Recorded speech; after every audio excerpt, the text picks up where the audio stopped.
Welcome to Atlanta, where the players play, like Luda said in his track. Atlanta has had the music game on lock for a matter of years. Now we're working on the film industry.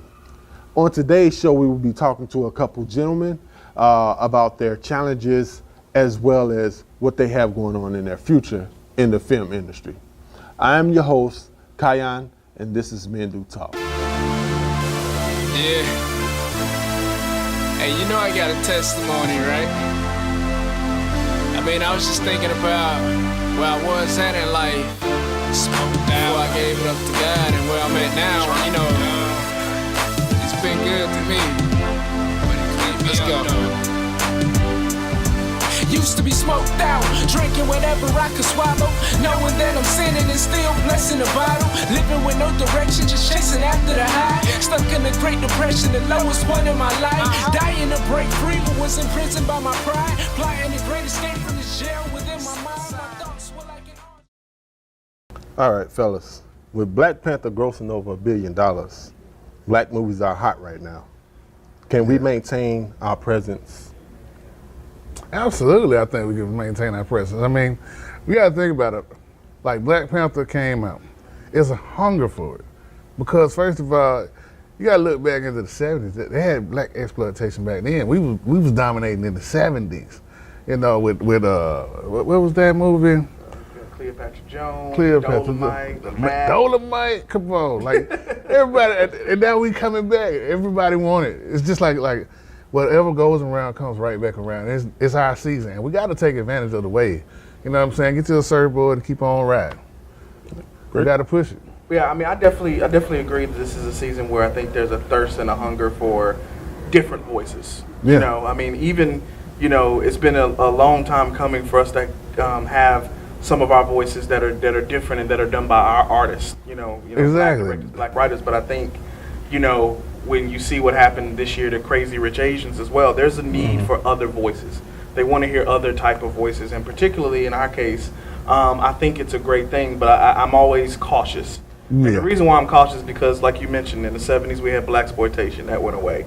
You know, we had bits and parts in the 80s that we kind of came in and out of, and in the late 80s, all of a sudden we saw a surge again. Do the Right Thing, Hollywood Shuffle, right. You know, you had Spike Lee coming in and John Singleton and all those guys, and then what happened by the mid-90s?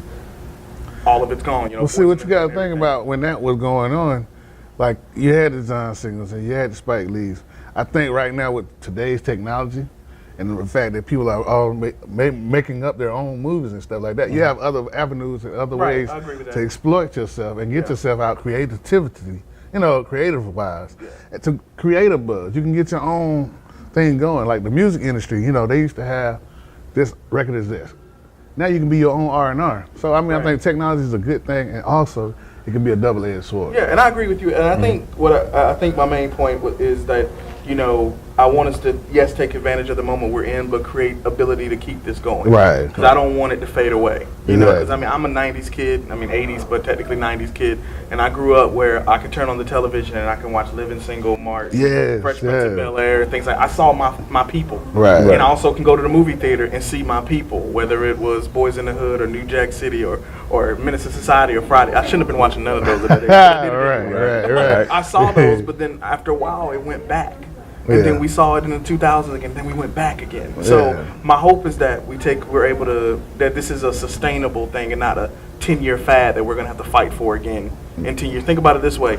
You know how long it went from Sidney Poitier to Denzel Washington to get an Oscar. Right. And then we hit it again where we started, okay, then Jamie Foxx got his at Forrest Whitaker, and then now we're back in the vacuum again. Now we're trying to get back. Then the Oscar So White thing came around a couple of years ago. So we're in a constant fight to maintain. And I think we can do it. I just think we just need to continue to make high quality art. That's it. That's what's going to come down to. Great art. That's so what got you fellas into entertainment? As far as me, I mean, I'm into music. I'm into acting. I'm into poetry. I'm into anything that's creative that stimulates the mind. You know what I mean? I want somebody to just allow me to grow or make me think about something differently, you know. Like I said, today's artists, they're a work in progress, you know what I'm saying? I think they're a little bit different than like, okay, prime example, we lost the Queen of Soul. We got only maybe 2 out there you can sit up there and say, okay, well, she can, you know, they have our generation. You got Fantasia, you got Jennifer Hudson. But after them, Some will argue with you that Beyonce is in that league too. okay. Are you about to make Beyonce? I'm about to get you about to make Okay, Beyonce Beehive fans. Everybody Beehive. I had nothing to do with Listen, Beehive fan. I ain't got nothing. I love Beyonce. Uh-oh. Beyonce is an entertainer. this. Yeah. I mean, and she has a great voice. But like I said, she entertains more at a secular level. It's a more entertaining. I'm looking at soulful singers. That's what I'm saying. Like as far as Fantasia and Jennifer Hudson, Okay. they do it more like when they sing, you just be like, oh. But you know, in Beyonce, you be like, hey, you like it, you better put a ring on. So you know what I'm saying? It's a difference. I think there's a question of, to me, of a bigger picture of, you know, the soul music that we grew up with is not what plays on the radio, not what pays your bills anymore. Right. Not to the same extent now. Of course, Right. Fantasia and Jennifer Hudson, But they've been successful in their own way. But I mean, we have so many soul artists now that were suddenly moved from the top of the charts to another category of adult contemporary and neo soul. Nah, It's that- almost like we lost soul being our main. Like you remember, like I mean, the '60s. I mean, Motown was the sound. Right. You know what I mean? Like that. It wasn't black, white. It was the sound. They might have been black artists, but it was the sound of the '60s nowadays. But when you think about it, like nowadays, a lot of the soul is taken away. So when I think about Beyonce, I think about her impact, like in a larger scope, Global, you yeah. know. But when I look at Jennifer Hudson and Fantasia, they are it's a pocket. Right. Yeah. So I mean, to me, I put the agency, Beehive. Beehive, I'm Beehive. with y'all. I am too. I don't know. You know what I'm saying? whatever. But you know, and then like you think about R&B when it was first came out. You know, everybody was like, "Oh, we're gonna make love." I mean, it was a more sensual thing. It was about a man and a woman being together. Then next thing you know, R&B started putting rap on their songs. Now it's done totally reversed. Rappers putting R&B on their songs. They went from the secondary to the first. They done switch roles. I think we're going to get to the point where we're not going to have genres anymore. I mean, I think we're going to get to the point where we're going to categorize We stuff, already started but that with the we're there already. Well, when I grew up and you want to listen to classic R&B and stuff like that, and some of the radio stations would transition, and you wouldn't hear any rap. I actually interned at a radio station that actually asked me. We had to actually, you know, go in and find a version of the song without a rapper in it, like no rap whatsoever. Nowadays, you can turn on. You can't find no R&B. I mean, I've heard a Drake or The Weeknd song played on every single station, whether it's classic R&B and hits, the most modern hip hop, pop stations. I mean, we're really getting to this area where we're going to be genreless because you can literally hear anything you want. I mean, look at what, you know, and I don't think she's a great artist, but you look at someone like a Taylor Swift who literally is on all the channels. All the, you know what I mean? She's crossing genres, and I wouldn't be surprised if she does a song with an R&B artist one day and gets on I mean, she did a song with B.O.B., and I think that was played on rap hip-hop radio. So we're losing genres, I mean, left and right, and I think that's where we're headed music-wise. I mean, I think the soul has already been stripped out of most of music anyway at this point. So I mean, it's, you know, everybody says evolution, but evolution has its cost too. You know what I mean? Like when you go to a certain level, some things you have to lose, and some things you're supposed to bring with you, and you might be losing a little bit too much. We are losing a lot, and I think we're losing the recognition of some of those artists now that are even in our age range that are called, you know, classic or almost relics. It's kind of weird to think of an artist that is still could still be considered in their prime, Right. to be someone who's kind of like, oh, that's, you know, because they haven't had a hit in 2 years, all that, we don't. Right, yeah, everything's So speed up now. That's what they say about branding. If you haven't been heard or haven't did anything in a certain amount of time, then you just on the back burner now. Yeah, you gotta have more hats in the fire, you know what I mean? And that's why you see more R&B artists getting on the rappers' music now. You know what I'm saying? Because they still want to be some type of relevant. I'm sorry. Yeah. So Brick, what got you into entertainment? Oh man, like I always ever since I was a kid, I was just drawn to television, you know, and movies. And I never really understood it. I'll be honest, like what that meant, why I was so into it. Like you could sit me in front of a TV at, you know, 5, 6 years old, and until 5 o'clock at night when it's time to go outside and play, that's exactly what I was doing all day, was watching something on TV. I was so drawn to the characters, to the stories, and it didn't make sense to me until one day when I was a kid and I actually popped in a DVD or VHS tape of Coming to America, and I watched Eddie Murphy play all these characters, play all of these different characters, and I was like, oh, now I can do that. That makes sense. This is that's what I'm supposed to be. And at the time when I'm supposed to be Eddie Murphy. I didn't know you couldn't actually be a person. I thought I was supposed to be Eddie Murphy. So that kind of got me into there, and then as I did that, it started to grow and mature into, loving the writing side of it, loving the editing side of it, because I feel like as an independent, content creator, I think you have to wear many hats in order to understand it. You got to be a producer, you got to be a director, you've got to be a writer, you've got to do all of that in order to really fully understand it all, because like you said, there's so many more platforms out there now for everybody, whether it's music or entertainment. You kind of got to tap into it, and the only way you really tap into it is by wearing those many hats, because you have to, and then after a while, you actually got to be your own business entrepreneur in a way, because you got to push your content. Absolutely, so I got into it and I just fell in love with being able to entertain people and make. We sit in my living room and just make my aunts and my neighbors and stuff and just crack up and laugh by doing impressions of our pastor. That was always where it starts. The first impression for most of us is doing an impression of your pastor. And everybody can probably still do it. Lord said. So I mean, that's where it started. And I just fell in love with it as I got older, and then when I became an adult, I didn't really realize it until I kind of later in the game than I technically. Didn't realize that this is actually something you can make a living off of. That you can actually do it. I didn't have anybody in my family that did. I was like, you can actually do this? And see that goes to like common and purpose and love and passion.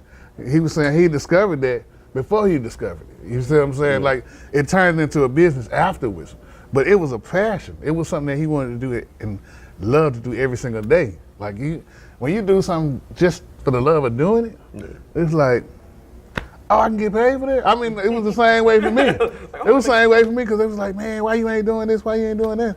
I'm like, I'm doing it now. What are you talking about? I'm right here doing it in front of you. Nah, man, you need to be on stage. Okay, where the stage at? Let's go. You can make money off of this. Okay, all right, I can potentially do this. All right.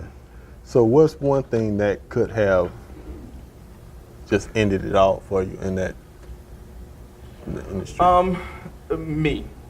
Me. Okay.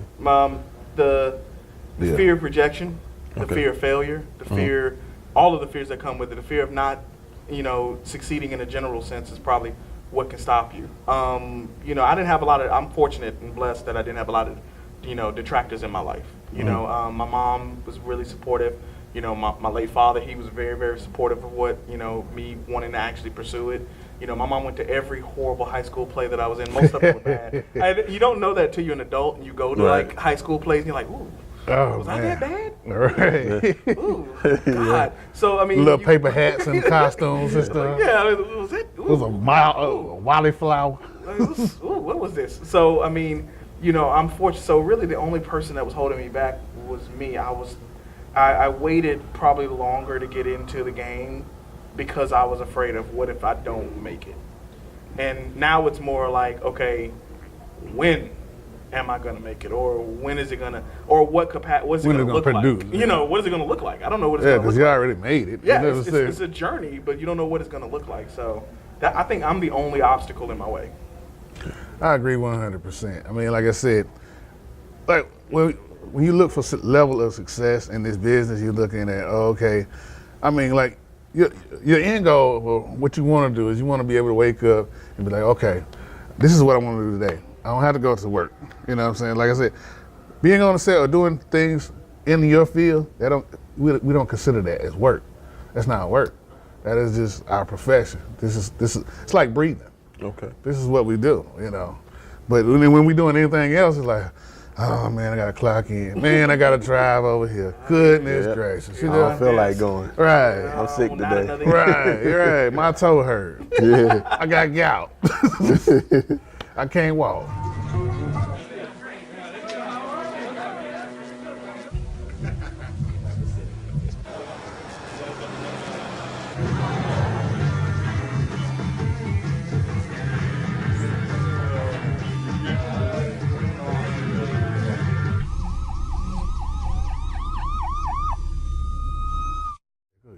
What's one of the craziest things that you felt have seen in entertainment? I will tell you this: we were shooting some. So I have my own sketch comedy group, We the People Comedy. Plugging in. Instagram, Facebook. I don't ever tweet, so don't. It's Instagram and Facebook. No, but we were shooting at a guy's house. One of our members, and one of the guys who just got there for his sketch walked up and says, "Hey man, did y'all see what happened down the street?" I was like, "What are you talking about?" It was a drive-by. I'm like, "Where?" He was like, 4 doors down. We were inside filming. We didn't even hear it. Right. Apparently, some dude drove by, shot at someone in the front yard or at the house, and drove off. And the cops were down there. We had no idea. We were shooting the whole time. Didn't even realize it. Didn't even hear it. So you had the boys in the hood moment. We had a boys in the hood moment, and we didn't even know it was going on down. Was a 3-wheeler upside down spinning? I never saw it. Don't know what happened. I'm not a witness. I don't know what happened. Okay. It was crazy because it was like we kept filming and it was just like we didn't realize that it happened right down the street. And I think that was probably one of the crazy things I've experienced. I don't know. Like I said, I guess one of the craziest things for me, and the most gratifying thing for me, I do stage plays, and I had to play a character of woman beater, and so I apparently did this a little too well, and so like after the play was over, I had a whole lot of people coming up to me. They was like, "You have no idea how close I came to rushing that stage. You was about to get jumped up in here." I said, "Man, it's an acting. I was just acting." It's a character. They was they was into it, and that's what you want though as an actor, and that's why I love doing stage plays, because like when you doing movies, you got cameras. They say stop, cut, redo. You can't do that. When you live, you all the way live. You on stage, and then they gonna give you instant criticism. When they be like, when you hit them gasp, when you done hit her across the face. Did you actually hit her? No, well, I can't. And then I dragged her. It was pretty bad. It was pretty bad, and they was ready to get me. I mean, I had people waiting on me at my car. It was crazy. All right. So what's one of the most memorable things that you've done? I'd have to say, it's interesting. So I guess I got a couple, earlier this year, I got the opportunity to audition for a NBC pilot. Okay. And I got flown out to LA to audition in front of NBC. That's what's up. That was a big deal. I mean, that was the furthest I've ever gotten, and it would have been a game changer if I got it. I came close, but I didn't get it. Right. But it definitely added to, it was actually a life changer more than a game changer. Game changers, to me, putting it lightly, it was life changer because, okay, I can, it was more affirmation. Okay, I can do this. Right. All right, I was so close to, we talked about, about, waking up every day and living your life doing what you love to do. That would have become my life instantly. Right. So I definitely would say that was probably the biggest that's ever happened to me. And it's weird because it's kind of like when you don't get something like that, you kind of go back to regular life. You go back to work or you go back to your regular life, and you didn't get it, so it's not like might not be a huge deal to everyone, but people that understand the significance of it. Right. And for me, it was just something that just like, okay, I gotta take advantage of that moment and run with it because it's possible. Okay. And sometimes in this business, you can feel like it's not possible. Right. And then it's like a lottery ticket. I mean, you can get hit just like that. Right. You just never know when that one moment or that. So you gotta always be ready. If you're doing music, that one song, or if you're doing video, that one video, or that one play, or that one character that this industry is just so much, you just don't know. Right. You know what I mean? That's why, you just kind of got to keep going because you just don't know. Yeah. And that was my moment where it was just kind of like, all right, this is real. I can keep doing this. Right. I guess for me, I mean, I used to vacation a lot, and we would go on cruises and everything like that. And I'm a different person, like when I leave and I'm on vacation. You got the Derek that's here, then you just got just Derek. And just Derek just be like, I don't care what you say, I don't care what you say, I don't care what you say.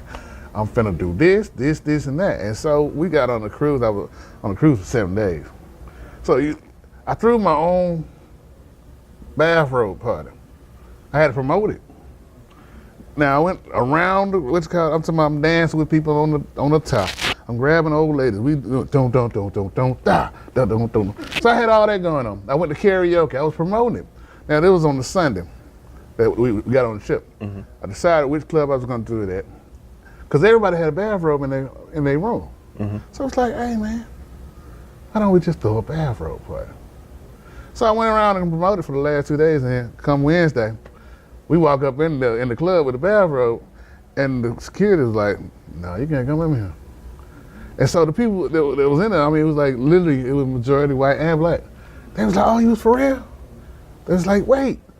They all left, went to their room, came back in the bathrobe, and the whole club was in the bathrobe. And then so my cousin, he comes back, he was like, "They really did it." It's like, yeah. And then when I did karaoke, they made me go to the opera house at the end of the week, and I sung in front of everybody. Wow. Okay. So it was like, you know, it was just gratifying. You know, it's like, they really love me. You know, like, I wasn't doing nothing out of the ordinary, but just being me. Yeah, you are out of the ordinary. Don't y'all listen to that. So how hard is it to get into this industry? It's not hard to get into it, it's hard to stay in it. And because everything you believed in, it's gonna be flipped in a lot of ways. Because us as creatives and us as artists, you know, we go into it with we have a natural optimism because we're doing what we love to do. We're doing our art. So you feel a certain way. Have you ever seen someone push something they've done and it's horrible? But nobody tells them that it's horrible. But you see how much passion they have behind it, to the point to where it's like you are watching like, maybe it wasn't as bad as I thought it was because they love it so. So we all come in with this energy and this optimism, whether you're in music or acting or anything when it comes to the creative realm. So it's not easy to start making that move nowadays. Buying a camera is a couple $100. You know, getting the mic is you can get a whole package to start shooting something for a couple $100. Right. And before you know it, you don't even need that. You get your iPhone out. Right. You make movies with iPhones. Right. Get yourself there's free editing software. So getting into it and starting to act and making your own stuff. Like, I mean, my acting career started on a very low level of just making little movies with my friends. Mm-hmm. With my friend had a camera, we just made little movies. He edited them together, and showed them at our theater classes, wrap up parties and stuff like that. That's how it started. So getting into it is not difficult, but it's how are you going to deal with no? Mm-hmm. How are you going to deal when you audition 40 times in a row and don't get a role? How are you going to deal with people not showing up to your show? Right. How many comedians out there that have done an entire set with or an entire show with 4 people in the audience? 2 of them, All right. One of them ain't listening, and the other one leaves midway through the show. How many? So dealing with that's the hardest part. And a lot of times people can't handle. Okay, I want to make this my life, but oh man, I can't see it because right now I'm so far behind. No one's hiring me. No one wants me. No one's this. No one's showing up. That's the hard part. So getting into it, it's not hard. I mean, even getting an agent if you want to be an actor is not terribly difficult. And but see, that's another thing though. As far as getting an agent, I mean, when you out there and you ready to put yourself out there, you're also vulnerable, especially if you don't know what's going on and don't know the actual business. You got people that's out there. I mean, like they'll sit up there and say, "I got acting classes." They'll come up with their own little resume. You got to pay $300. You got to pay for a photo shoot and things like that. So you're paying out the pocket because people are exploiting you because they're exploiting your weakness. They feel it's a weakness, but to you, that's your strength. So sometimes, that could be discouraging. Mm-hmm. Like when you have agents that say that, well, you got to pay so much. So you got to watch out for predators because, there's plenty of them. Yeah, I mean, it's so many people out there, oh, you want to be a model? Call this number. You want to be a such and such, go to this place. So, like, you got to learn to be able to cipher from that, and you got to come over that emotionally. You know what I'm saying? Like he's saying, like going to all these different auditions and they keep getting no's and stuff like that. That works on your psyche. So you have to have mental strength for this. That's what. You got to have the endurance. Yeah. You got to have the inner belief in yourself. And I've seen plenty of talented people, you know, whether they were actors, directors, whatever, fall out of the business because they can't handle the constant rejection or the constant, you know, oh, this is going to be great, and nothing comes from it. Right. You know, or, you know, I've had several opportunities that I thought, oh, this is going to be it. This is it. Every time you get an opportunity, it's like, oh man, I'm gonna knock it out the box. Da da da da. Ain't nobody better than me. Blah, blah, blah. And it's just like you blowing up the blue. It's always big, and you just like this. And that's exactly, and people think it's gonna pop. It's not gonna pop. No, it's gonna. All of a sudden, every opportunity you're gonna see go. Right. Lost funding. Right. Dude dropped out of the film. Director don't care anymore. No, or you can be with a film and then the pilot don't get picked up. Or you can be with a film and you done put some work in and they done left. Yeah. Because they done went into bankruptcy and they done took your film and all that stuff with you. All type of stuff happens. Yeah. Do something. You don't get paid for it. I mean, make it dedicate your time, effort, and then somebody doesn't pay you. I mean, that's stuff that's hard to swallow. And when you start seeing the sharks in the water, because you don't think that way when you get into it, because you think everybody loves music. But people understand, film and music in particular, they're not ran by a bunch of artists that love to make art. No. It's ran by business people. Right. People that are out to make money. That's it. You don't have to be the best actor, but if you can bring me the audience, I'm going to hire you. Absolutely. So that means the best actor is not going to get the role. The Right. guy that they think is going to get that's going to bring in the butts and the seats to make the Right. money Right. is going to do it. And it's images. Yeah. It's image. Especially in acting, you got to have a certain image. Like they'll tell you got to lose a certain amount of weight. You got to look this way. You got to cut your hair. You got to do this. And you do all these, you conform to all these ways, and then you still don't get it? Yeah. Yeah. That's for the real? hard pill to swallow. That's real? So just to get to the main point of your question, that's it. I mean, getting into it, anybody can do it. I mean, you can buy Fruity Loops and people still use Fruity Loops. Yeah. I don't know. That's all. That's all they use nowadays. Yeah, you use Fruity Loops to make a beat and make a song and put it on SoundCloud and put it on YouTube. You're doing the job, but what's gonna happen when don't nobody listen to your song? Right. Yeah, that's true. That's why you gotta brand yourself. You gotta get it out there. You gotta put it on all You gotta these be your different own street social team. medias. Which is crazy because artists don't think that way. Artists make art. We're not business minded. Not all of us are business minded. Like you see these rappers now rappers had to become hustlers. They had to go to the street and sell their stuff out of the back of their trunk. Right. They had to go out and sell themselves in order to sell their art. You got Master P, T.I., all these different artists. Our music or our supposed to speak for our itself. art is going to be enough. Oh, I'm great. This is great. That doesn't just because it's great don't mean somebody's going to watch it or listen to it. Yeah. That's a harsh true. reality to learn as an artist. Gave me new